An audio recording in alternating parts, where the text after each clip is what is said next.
Et salut tout le monde, c'est Dorian et on se retrouve aujourd'hui pour une toute nouvelle vidéo sur la chaîne, le j'ai déjà, j'ai jamais. Concept hyper original, je vous l'accorde, c'est la première fois qu'on voit ça sur YouTube. Nous on va pimenter tout ça parce qu'on va parler de choses un petit peu olé olé. Avant ça, je vous laisse vous abonner, liker la vidéo. Moi comme toujours j'ai besoin de ça pour me lancer, donc merci à tous pour votre soutien. Allez, on est parti, j'ai les petites questions juste ici. Alors j'ai déjà, ou je n'ai jamais eu un coup de foudre. Du coup, j'ai déjà mon premier amour, pour vous situer un petit peu. On se donne rencard, alors que d'habitude, je partais plutôt pour faire des plans, ce genre de choses. On se file rencard chez lui. Et en fait, avant même de coucher ensemble, on discute pas mal, on se cale sur sa terrasse et on discute pas mal pendant plusieurs heures. Et au final, le mec est hyper intéressant, hyper intelligent, c'est ce qui me fait tomber amoureux de lui. On finit par ken, évidemment. Mais moi, dès les premières minutes où je l'ai vu, je savais que j'étais amoureux, quoi. Donc ça a été sympa, ça a duré un moment. Mais ouais, donc du coup, ça m'est arrivé une fois. Voilà. Alors après, je n'ai jamais ou j'ai déjà embrassé au premier rendez-vous. Et ça, du coup, oui, j'ai tendance à, si le mec me plaît sur un plan cul, à pouvoir embrasser, j'ai pas trop de problème avec ça. Donc, généralement, quand je vais avoir un plan cul, j'ai aucun problème à aller embrasser mon partenaire. Donc oui. Après, comme j'ai pas après de date traditionnel, le rapport est pas le même, mais sur un premier plan cul, j'ai aucun problème à embrasser mon partenaire. Après, j'ai jamais fréquenté plus d'une personne à la fois. Du coup, ça, quoique. De toute façon, si. La fois où je suis en couple et amoureux, aucun problème de fidélité, tout ça. La première fois où je suis en couple mais pas amoureux, j'étais pas fidèle parce que j'étais pas amoureux et que du coup, j'étais pas fidèle, quoi. Je vous le conseille pas, c'est pas bien. Voilà, mais du coup, j'ai déjà fréquenté plusieurs personnes à la fois, étant donné que j'étais en couple et que je me tapais d'autres gars. Je suis devenu un peu mieux de ce côté-là maintenant. C'est pas parfait, mais je suis devenu un peu mieux quand même. Voilà.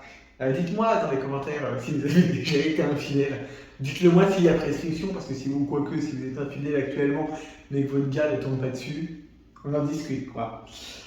J'ai déjà ou j'ai jamais été largué. Et du coup, j'ai déjà, par le fameux mec dont j'ai été amoureux. Non, d'ailleurs, les deux fois où j'ai été en couple, c'est moi qui me suis fait têche. J'ai jamais eu à larguer quelqu'un. Donc la première fois, passé le coup je me fais larguer, il y a eu un soulagement parce qu'en fait je m'étais fait larguer après qu'on ait vidé mon compte bancaire. Je vivais à l'autre bout de la France, j'avais rendu mon appartement, ça faisait plusieurs mois qu'on était ensemble. Je me fais jeter comme une merde un soir quasiment au milieu de la nuit, donc je suis obligé de prendre le métro pour traverser Paris avec une valise, la télé, machin, des trucs sous les bras et tout, un bordel. Donc je traverse tout Paris, je dors à l'hôtel à côté de Bercy pour pouvoir reprendre un train le lendemain pour aller chez ma grand-mère. Mais ouais, je me suis fait têche comme une grosse merde au milieu de la nuit, dans une ville que je connaissais pas, alors qu'il avait vidé une partie de mes comptes bancaires, ou du moins de mes économies que j'avais foutues sur ce compte bancaire à lui. Ne faites jamais ça. Donc voilà, je me suis déjà fait larguer, c'était pas joyeux. Et une deuxième aussi, c'est lui qui m'a largué au milieu d'un parc de bon matin. Bon, ça, il m'a fallu très longtemps pour m'en remettre, hein, c'était hyper violent et je m'y attendais pas du tout. Donc voilà, très joyeuse cette vidéo. Alors, j'ai déjà fréquenté quelqu'un plus d'un an. Et du coup, non, parce que dans les deux cas, ça a duré entre 9 et 11 mois. Donc à chaque fois, ça a duré moins d'un an. Voilà. Et puis depuis, j'ai pas eu de relation sérieuse parce qu'avec le dernier, ça s'est terminé juste avant le premier confinement, donc mars 2020. Et j'ai jamais été en couple depuis parce que, comme je l'ai déjà dit, c'était pas le moment sur le truc, j'ai jamais rencontré la bonne personne, que je suis un peu chiant. Donc voilà. Fait l'amour dans une piscine, je crois que oui. J'ai des souvenirs que oui. Il me semble que oui. Les lieux insolites pour le sexe, c'est un truc qui est venu régulièrement sur la chaîne, mais il me semble que oui. Ça n'a pas marqué plus que ça, donc du coup, j'ai pas plus d'infos, mais il me semble que oui. Voilà. Dites-moi si vous aussi, comme Loana dans Love Story, vous avez Ken dans une piscine, et si vous avez la ref, je vous aime. Regardez du porno. Bon bah ça oui, hein, du fait de mon énorme libido, je me masturbe beaucoup. Du coup oui, même si j'ai tendance à préférer depuis quelques années maintenant, je fréquente un site où en fait c'est les gens qui publient des histoires à caractère pornographique quand même. Donc en fait c'est de la lecture porno, mais en fait c'est plutôt cool parce qu'au niveau de l'imagination, ça permet de faire travailler son cerveau et tout. Il y a toute une part d'imaginaire quand même si vous lisez une histoire. Et je trouve ça plus sympa que le porno. Je regarde toujours du porno. Mais je trouve que ça change et que du coup c'est pas mal. Donc oui, je regarde du porno, mais ma consommation a diminué parce que je trouve ça plus intéressant d'aller sur de la littérature, d'aller dans de la littérature érotique ou sexuelle, parce que c'est clairement de la littérature sexuelle, parce que d'un point de vue de l'imaginaire, bonjour, d'un point de vue de l'imaginaire, je trouve ça plus sympa. Voilà. Simuler un orgasme, j'aurais tendance à dire oui, même si pour les mecs c'est 10 000 fois plus compliqué. Mais ça m'est déjà arrivé. En fait, il va y avoir les deux trucs. Soit j'arrive pas à lever Popol parce que le gars en face me plaît pas. Bon, bah là, du coup, il n'y a pas de simulation d'orgasme, mais c'est mort.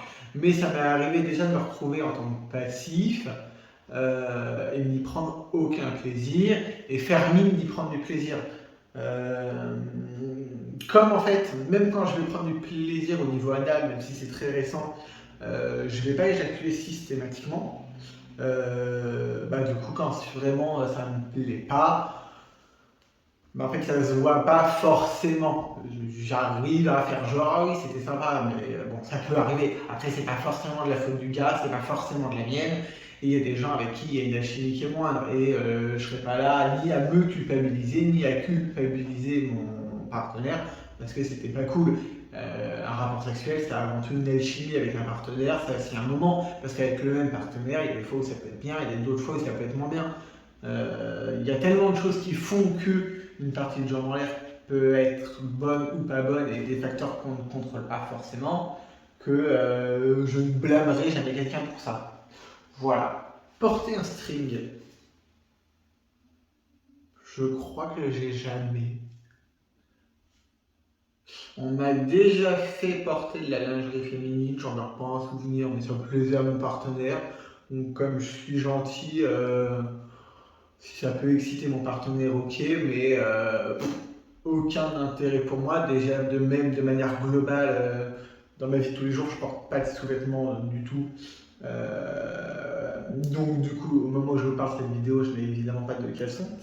Donc voilà. Eu des relations sexuelles avec plus d'une personne en une journée. Du coup, oui. Parce que ça m'arrive, notamment aujourd'hui, d'avoir un ou deux partenaires différents sur la journée, forcément quand je suis célibataire. Et en plus de ça, quand vous allez dans une backroom, dans un sauna, machin, évidemment, vous avez plus d'un partenaire sexuel sur la journée. Voilà, même si encore une fois, contrairement à ce qui peut, voilà, je suis pas très adepte partouze, ça peut m'arriver, mais je suis pas très adepte.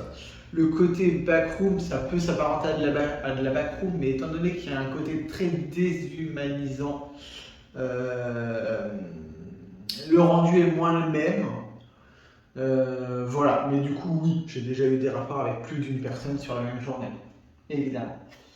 Raser les parties intimes, oui. Je le faisais pas avant, ça m'arrive plus souvent maintenant, à la demande de certains de mes partenaires. Donc je rase à l'arrière totalement maintenant, sous la douche, un coup de rasoir, puis j'ai une douche, ça passe bien. Et devant, pareil, un petit coup de rasoir. Moi perso, ça change pas ma vie, mais comme la majorité de mes partenaires préfèrent, voilà, je suis pas chiant et je m'adapte. Mais ouais, voilà. Payer pour des relations sexuelles. Pour la petite anecdote, on m'a proposé il n'y a pas longtemps sur une application jaune, dont je tairai le nom, mais que vous connaissez évidemment, un mec qui voulait coucher avec moi, mais qui voulait que je le paye. Ben en fait non mon gars, l'avantage de l'homosexualité c'est que tu as accès à du cul H24, pas besoin de payer pour ça. A contrario, ça m'est déjà arrivé de me faire payer pour aucun problème avec ça. Encore une fois, pas de tabou, moi je juge personne, mais il y a eu une période dans ma vie où je ne gagnais pas forcément bien ma vie et du coup ça dépannait bien. Aujourd'hui, je gagne pas forcément mieux ma vie, mais du coup, j'en ressens moins le besoin.